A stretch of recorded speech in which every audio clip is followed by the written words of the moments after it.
Otvaram raspravu. U ime kluba HDZ-a uvaženi zastupnik Ivan Radić.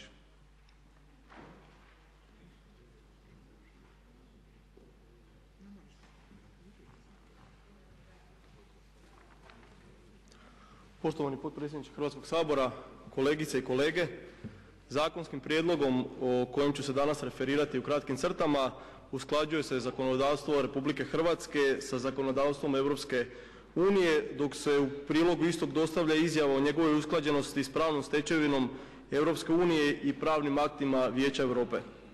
Člankom 140 stavkom 1 Ustava Republike Hrvatske određeno je da Hrvatski sabor potvrđuje međunarodne ugovore koji traže donošenje ili izmjenu postojećih zakona. Isto određeno i člankom 18 Zakona o sklapanju i izvršavanju međunarodnih ugovora. Nastavno na saznanje o prirodi postupka potvrđivanja međunarodnih ugovora kojim država i formalno izražava spremnost da bude vezana već sklopljenim međunarodnim ugovorom, kao i na činjenicu da su takvim ugovorima ne mogu vršiti izmjene postojećeg zakona, upućen je prijedlog zakona u raspravu i to po hitnom postupku gdje je objedinjeno prvo i drugo čitanje. Konvencija o centraliziranom carinjenju je upravo takav međunarodni ugovor temeljem kojeg diskutiramo o donošenju zakona o njezinom potvrđivanju. Republika Hrvatska bi sada kao članica Europske unije trebala i formalno izraziti volju i spremnost da bude vezana ranije definiranim i zaključenim međunarodnim ugovorom. Konvencija o centraliziranom carinjenju u vezi s dodjelom nacionalnih troškova naplate zadržanih kad se tradicionalna vlastita sredstva osiguravaju za proračun sklopljena je u Bruxellesu 10. ožujka 2009. godine od strane 27 država članica Europske unije.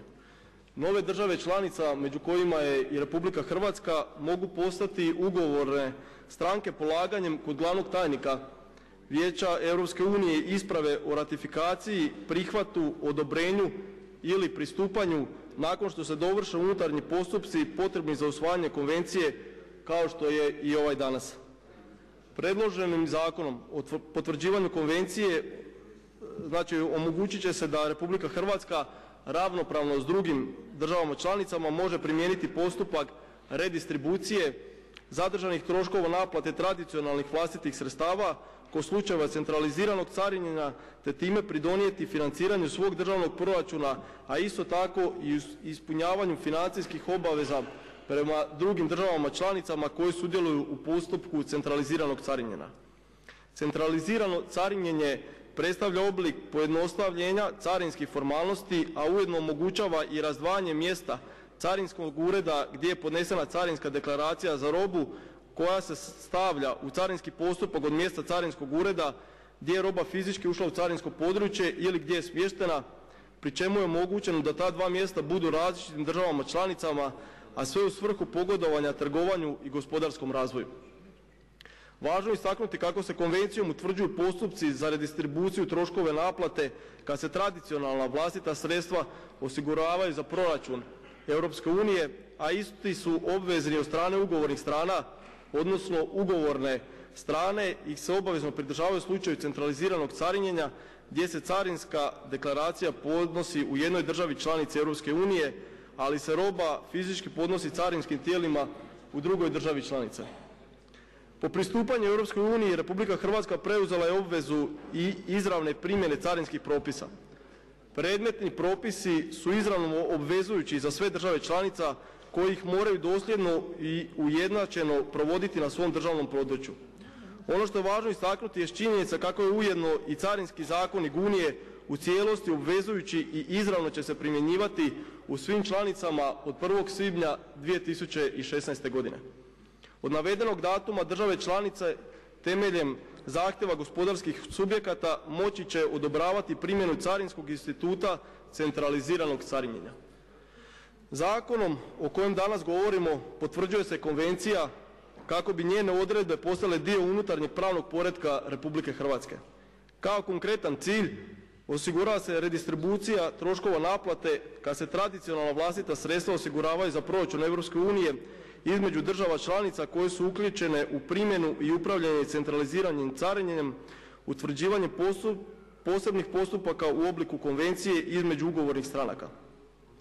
Shodno navedenom, Redistribucija koju provode ugovorne stranke gdje se carinska deklaracija podnosi u korist ugovorne stranke u kojoj se roba podnosi carinskim tijelima odgovara iznosu od 50% zadržanih troškova naplate, a ugovorne stranke primjenjuju postupke redistribucije u skladu sa svojim nacionalnim pravom.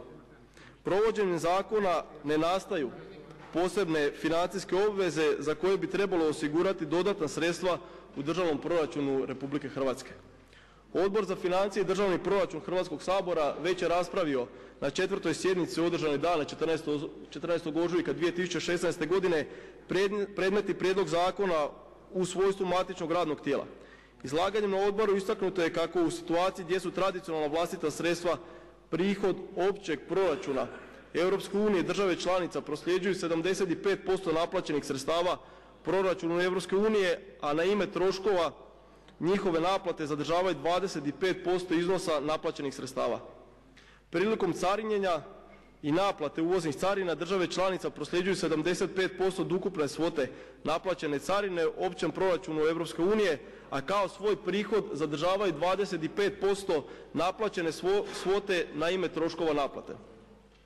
Preostali troškovi odnose se na već spomenutu redistribuciju, odnosno dijele se između država po pola, to jest 50% zadržanog iznosa, tako da obje države dobivaju po 12,5% naplaćene svote, a takav postupak provodi se u skladu sa nacionalnim pravom.